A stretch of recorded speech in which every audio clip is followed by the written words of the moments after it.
RDC est une et indivisible. De la population et de tout le monde, c'est qu'il faut tout arrêter pour faire face à cette situation. Et que nous ferons de cette terre richement bénie un réel havre de paix, de prospérité et de progrès social.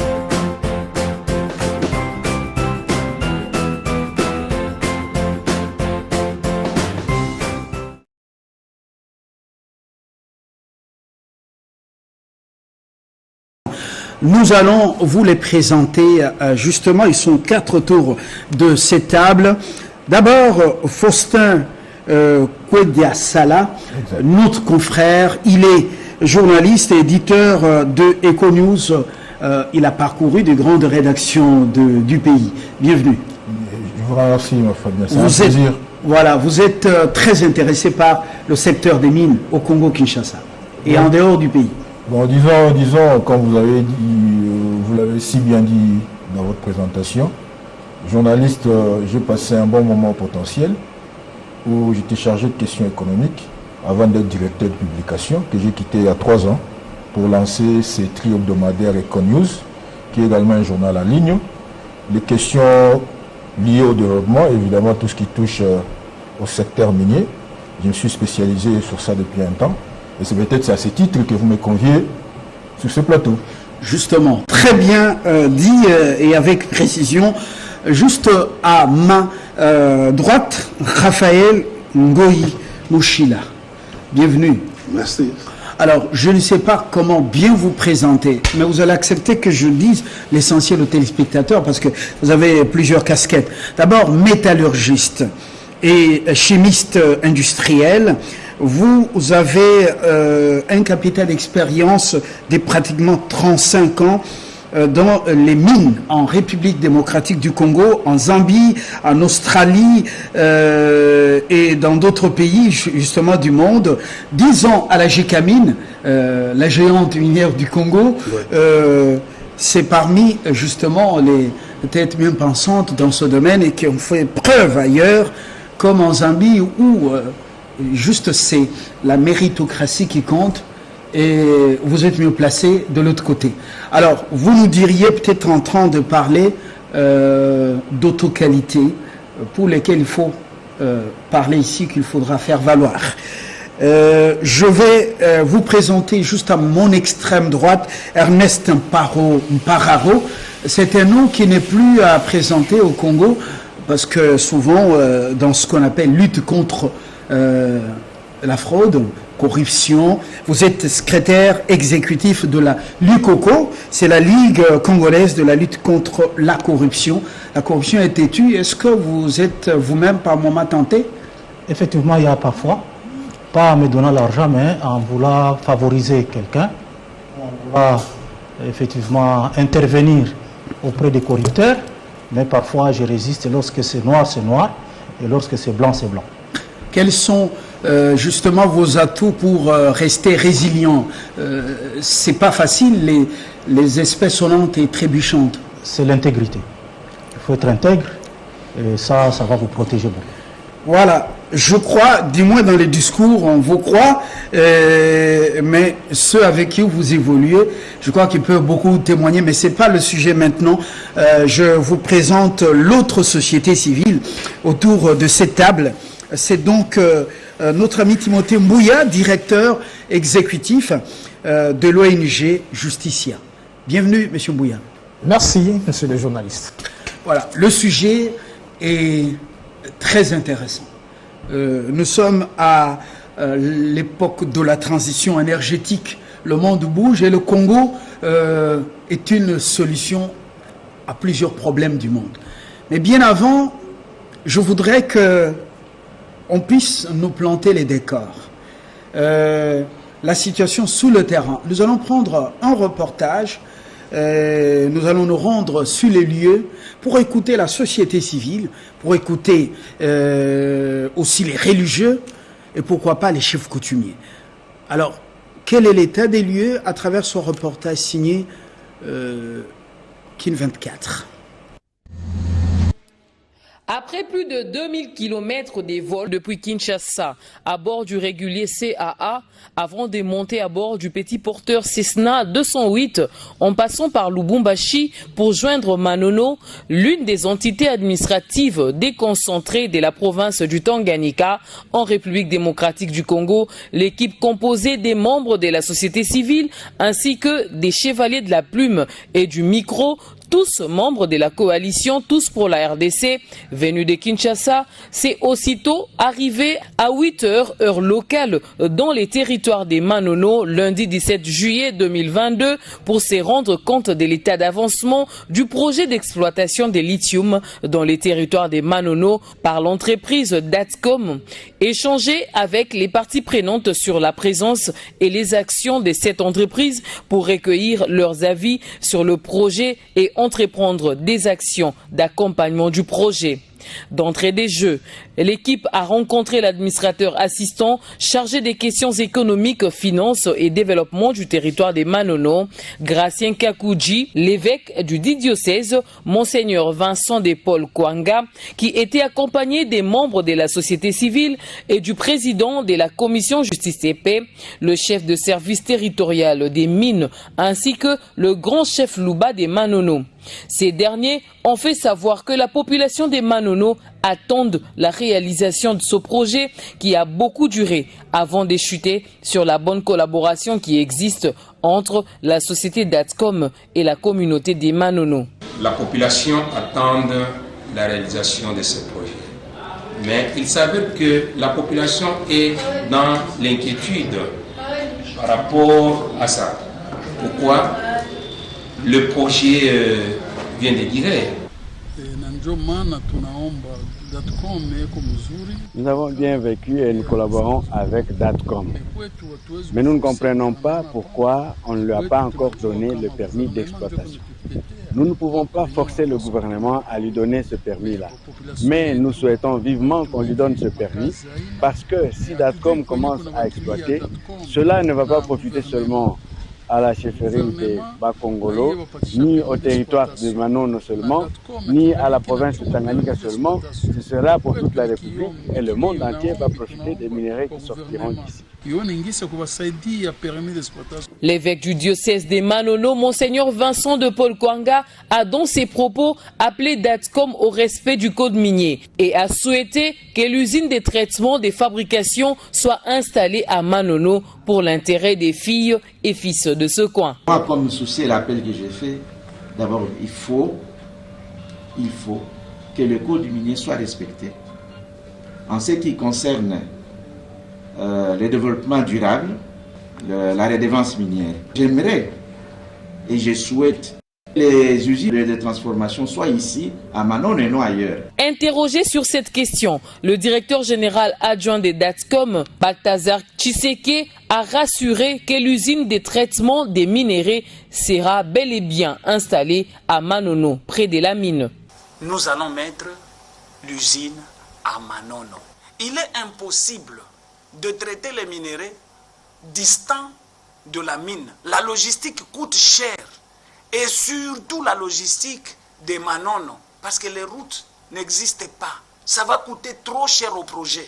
Le souci majeur de la population des Manono pour l'instant est que le cadastre minier donne la notification à Datcom comme prévu par la loi pour que le travail de construction de la mine commence dans ce coin abandonné de la province du Tanganyika, considéré comme le triangle de la mort pour le développement d'une véritable industrie minière après la descente aux enfers des Congo éteints.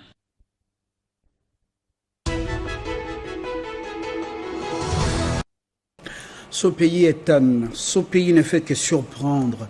On a tout, mais la situation, je ne vais pas faire une plainte ici. Première réaction autour de la table, après avoir suivi ce reportage de nos confrères de France, plutôt de Kin 24, Faustin. Bon, disons, merci pour la parole, Fabien. Ce que je dois dire, au moins pour l'instant, à ce niveau de débat, j'ai été à Manono. Je faisais partie de cette équipe qui était à Manono. Et je peux parler de ce que j'ai vu à Manono. Quand vous dites dans votre question que le CPI étonne, évidemment le CPI doit étonner. Parce qu'on doit se demander comment des dirigeants qui sont là, qui nous présentent un rêve, et quand il y a la possibilité de réaliser ces rêves, on ne sait pas prendre le devant. Parce qu'aujourd'hui, quand vous allez à Manono, vous savez, Manono, c'était le théâtre de tout ce qui a eu comme tension avec les RCD. La rébellion du RCD s'était implantée à Manono. Aujourd'hui, quand vous y allez, c'est un territoire où il y a des trous un peu partout. Parce qu'avec la faillite du Congo éteint, remplacée plus tard par Cominière, les gens se sont plus investis dans l'artisanat minier. Parce qu'ils ne sont pas encadrés. Aujourd'hui, moi, je crois, il y a... Chez Projet amène une lueur d'espoir. Vous avez suivi l'évêque de Manono, vous avez suivi l'administrateur du territoire adjoint, même les grands chefs Luba de Manono. Tous espèrent qu'avec ces projets, au moins ce territoire peut revivre. Parce qu'il y a moyen. Les gens qui sont là, vous avez dans votre présentation parlé d'une étude de faisabilité qui a été bouclée. J'espère qu'on va y revenir, peut-être pour de plus en détail. Évidemment, on se demande aujourd'hui pourquoi ces projets n'avancent pas, alors que toute la population de Manono y a placé pratiquement tout son espoir. Ernest, vous avez suivi, pratiquement, c'est la société civile, prêtres ou religieux, chefs coutumiers et d'autres ONG, c'est la société civile ensemblière. Effectivement, moi aussi je faisais partie de l'équipe. Comme vous le savez, le premier processus dans le secteur des mines, c'est les contrats. Et lorsqu'on signe mal les contrats, ou lorsqu'il y a des pots de vin qui sont versés lors de la signature des contrats, tous les autres processus qui viennent est bâclé. Or, jusqu'à présent, vous savez, les gens disent le projet doit démarrer. Pourquoi ça ne démarre pas? Donc, il doit y avoir des intérêts personnels. Les pesanteurs sont à quel niveau? Les pesanteurs sont au niveau politique. C'est au niveau politique parce que le cadastre minier a déjà donné son avis favorable.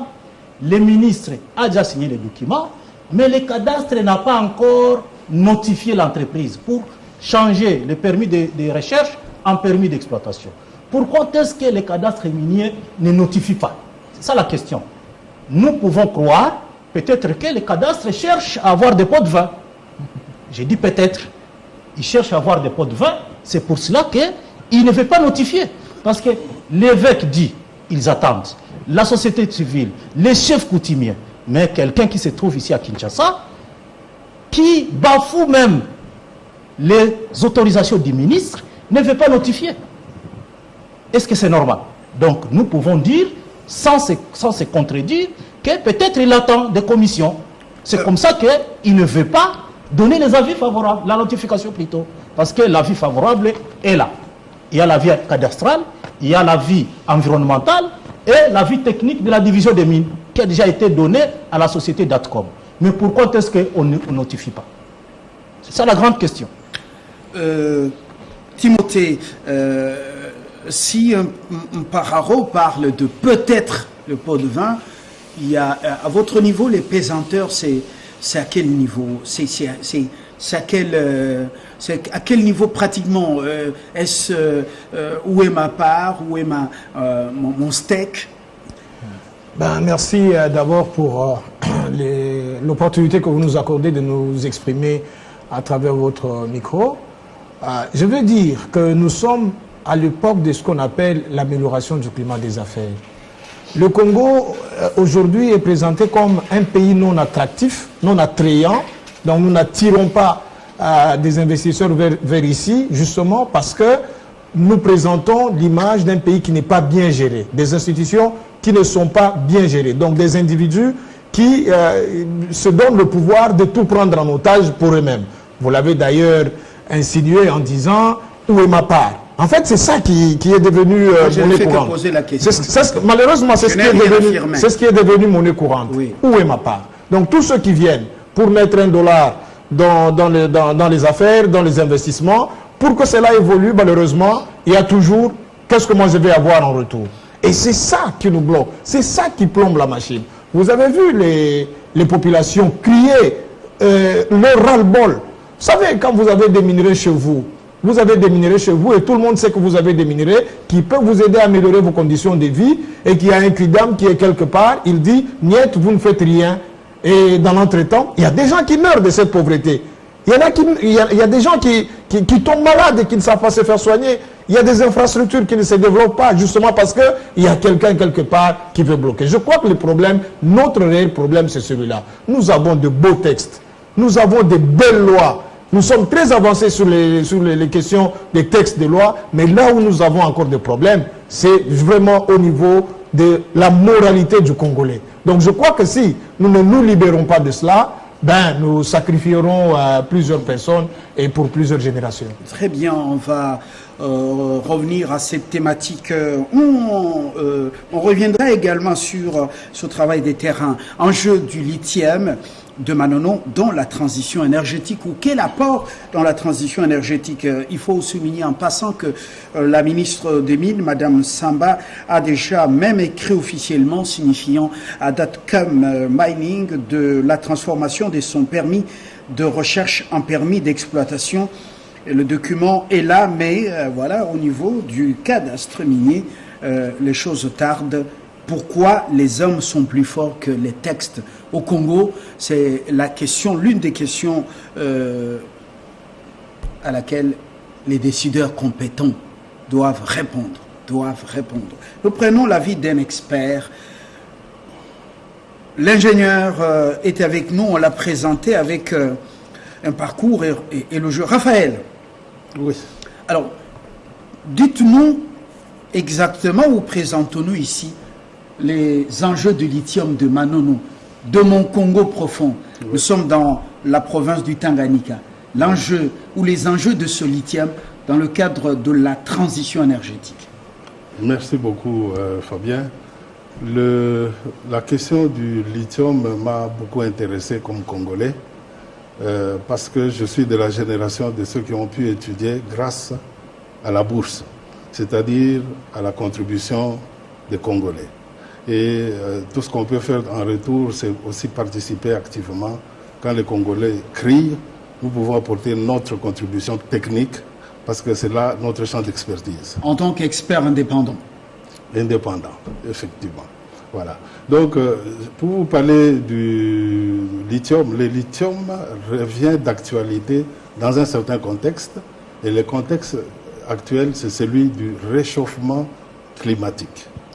Le réchauffement climatique qui impose une transition énergétique. Alors, l'ingénieur Toumba pourra davantage illustrer ce que vous dites pour les initiés. C'est extrêmement important. Oui, alors, réchauffement climatique et transition énergétique. Oui, oui. D'abord, il y a un constat. La planète se réchauffe. Ensuite, la réaction, c'est quoi? Quelle est la cause? Et quelle est la solution? La solution, c'est une transition énergétique. Et dans cette transition énergétique, c'est là que se trouve le rôle du lithium de Manono, qui est un projet de renommée mondiale et de taille mondiale. C'est pour cela que cet enjeu n'est pas seulement local, comme on a vu l'évêque, les communautés environnantes, mais ça replace le Congo sur l'estrade, sur la sellette, au niveau mondial. Et c'est ce que je vais vous expliquer un peu très rapidement. Mais il me faut d'abord placer le contexte pour expliquer le réchauffement climatique, c'est quoi et qu'est-ce qu'on entend par la transition énergétique. Vous allez voir ensuite pourquoi il est urgent que les cas actuels que l'on observe par rapport à l'exécution de ce projet puissent être rapidement levés. Alors, je vais commencer par vous dire, s'il peut me montrer la page suivante. Vous allez constater une chose, Fabien. Oui. La courbe que vous voyez là-bas, je vais aller assez vite. La courbe que vous voyez là-bas a deux axes. D'un côté, vous voyez les GDP, le PIB mondial, le PIB mondial, et dans les abscisses, vous voyez la consommation d'énergie. La consommation d'énergie. Vous allez constater une chose, plus le PIB monte, à chaque augmentation du PIB correspond à une consommation plus élevée d'énergie. Vous allez voir, tous les points constituent des années, depuis 1965 jusqu'en 2019, et vous allez constater qu'il y a une corrélation parfaite entre le PIB et l'énergie. Ça signifie que vous voulez du PIB, il vous faut de l'énergie. Mais alors, il va me montrer l'autre page. D'où vient l'énergie que nous consommons à l'échelle mondiale? Vous allez voir, la bande verte, c'est le bois qui nous fournit l'énergie, le chauffage, etc. La couche noire, c'est le charbon. Ensuite vient le pétrole. Alors, vous allez voir que ces énergies se sont empilées successivement au cours des âges, parce que notre courbe va depuis 1860. Donc, au fur et à mesure que les années ont passé, le PIB mondial a dicté qu'il y ait besoin de plus d'énergie, et cette énergie vient du bois, du charbon, du pétrole. En vert, vous avez les gaz. Les Russes, vous avez entendu récemment les discussions sur les gaz russes. Le bleu, c'est l'hydroélectrique. Et le jaune, c'est les énergies renouvelables, c'est-à-dire l'éolienne et le solaire. Alors, vous allez remarquer que le gros de notre énergie, c'est des énergies fossiles. Énergie fossile, ça signifie il y a carbone. Il y a du carbone. Des énergies sales. Des énergies sales. Avec un souci sur le plan climatique. Voilà. Pourquoi ces énergies sont sales, Fabien? C'est parce que quand vous roulez votre véhicule, vous brûlez du carburant et à votre tuyau d'échappement, ce qui sort là, c'est le CO2, dioxyde de carbone. C'est un oxyde. Un oxyde, c'est un gaz qui est très stable. Un oxyde, c'est une forme moléculaire qui est très stable, qui demande beaucoup d'énergie pour être décomposée. Alors, qu'est-ce qui se passe au niveau de notre atmosphère?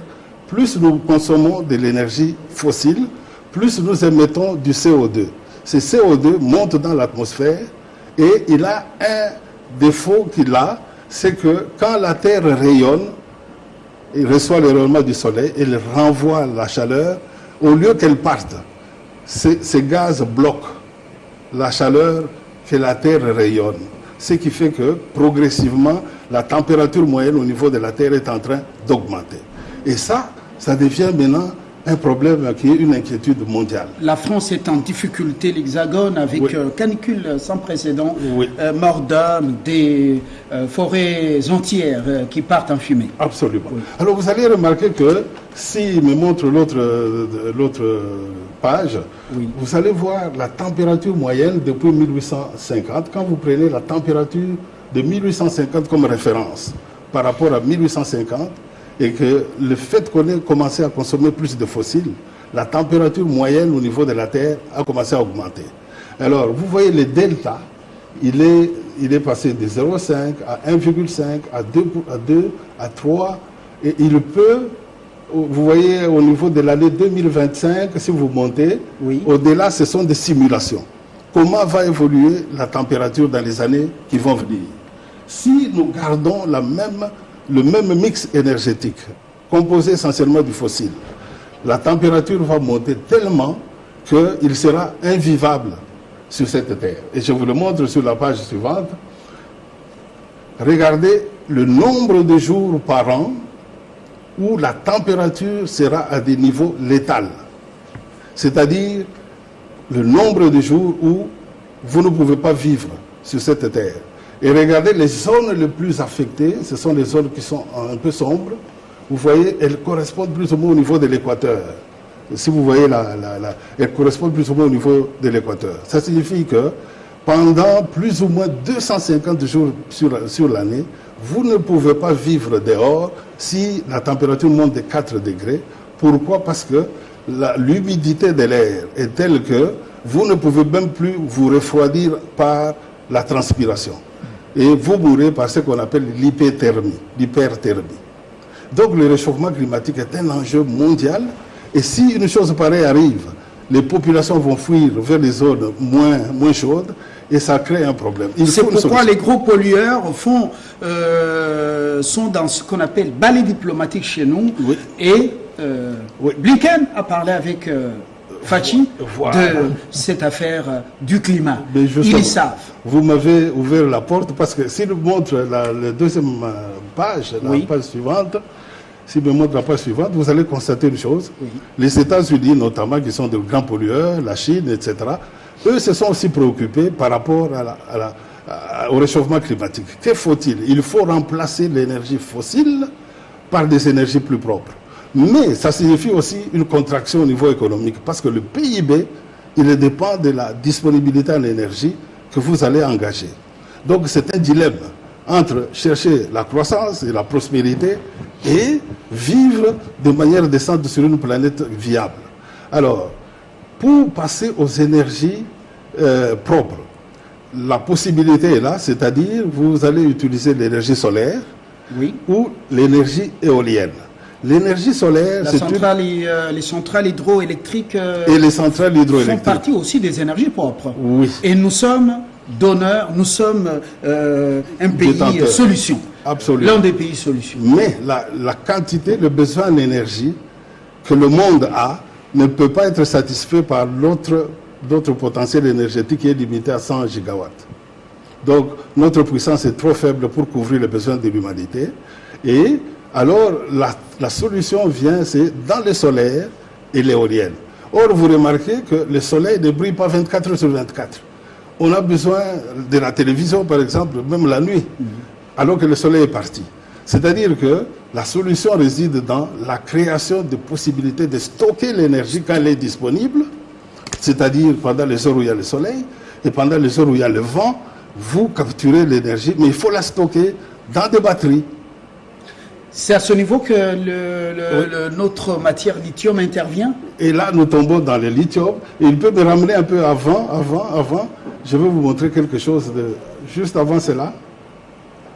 S'il peut me ramener la page d'avant. Vous pouvez revenir donc à la page d'avant. À la page d'avant. Oui, voilà. On est là. Voilà. Regardez les composantes de cette batterie qui peut stocker assez d'énergie pour que, quand l'énergie intermittente là, est disponible, vous stockez.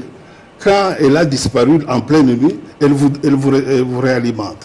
Et la composition de ces batteries est telle qu'il faut du lithium, il faut du cobalt, il faut du nickel, il faut le graphite. C'est ça la chimie de la batterie. Et tout ça, nous, on en a. Nous en avons. Mais regardez le besoin. Le lithium, par exemple, en 2017, pour ça, il fallait 162 000 tonnes. Mais en 2028, nous passons à 1 570 000 tonnes de besoin. Parce que...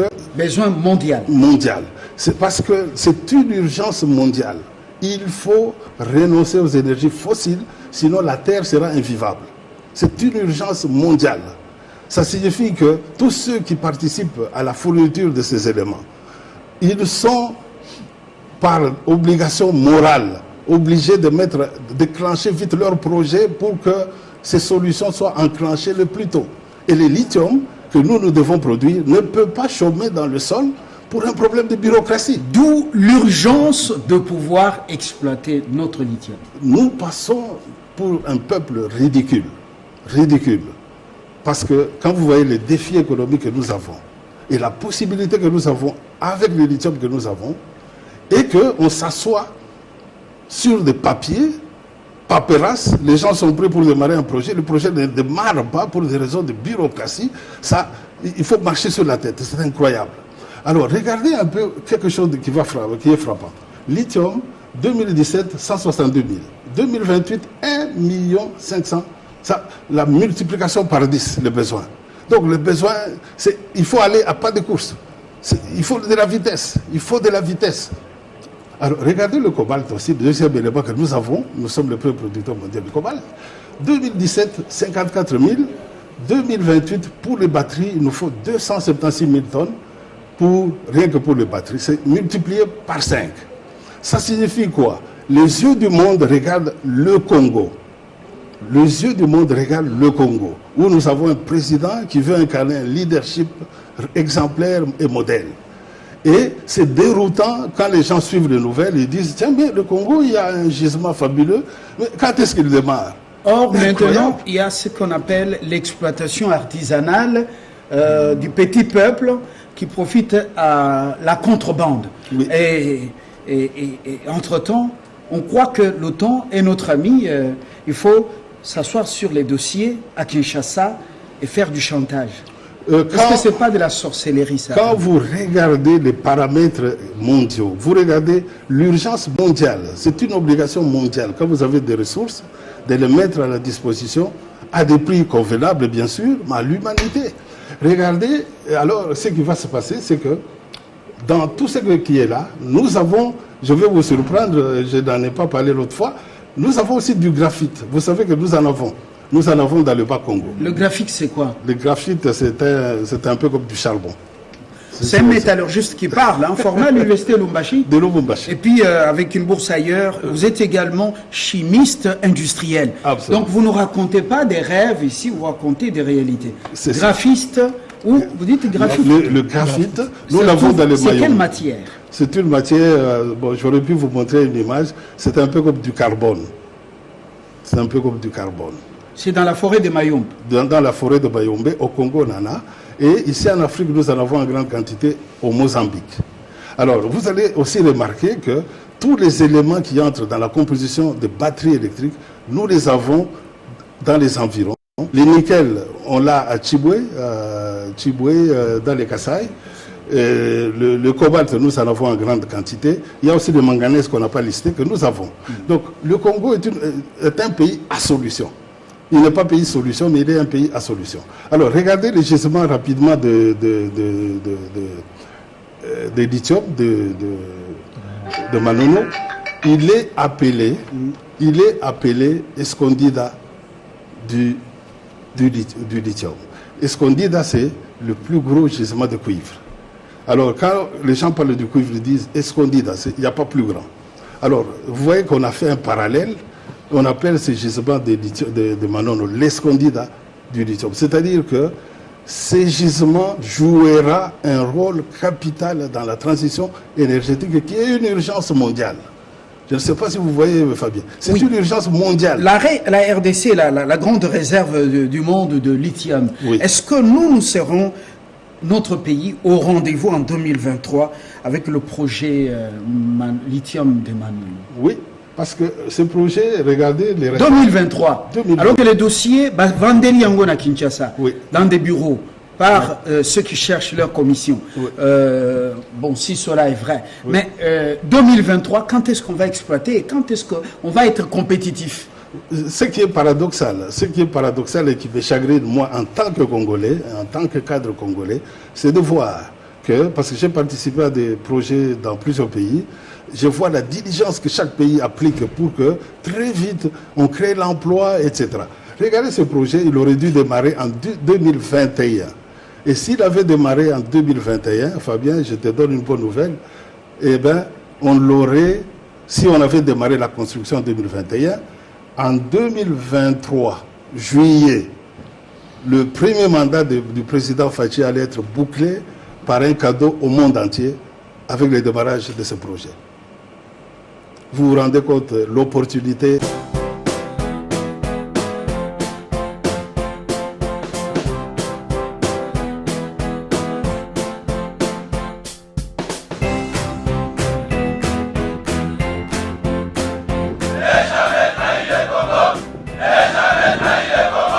La RDC est une et indivisible. De la population et de tout le monde, c'est qu'il faut tout arrêter pour faire face à cette situation. Et que nous ferons de cette terre richement bénie un réel havre de paix, de prospérité et de progrès social.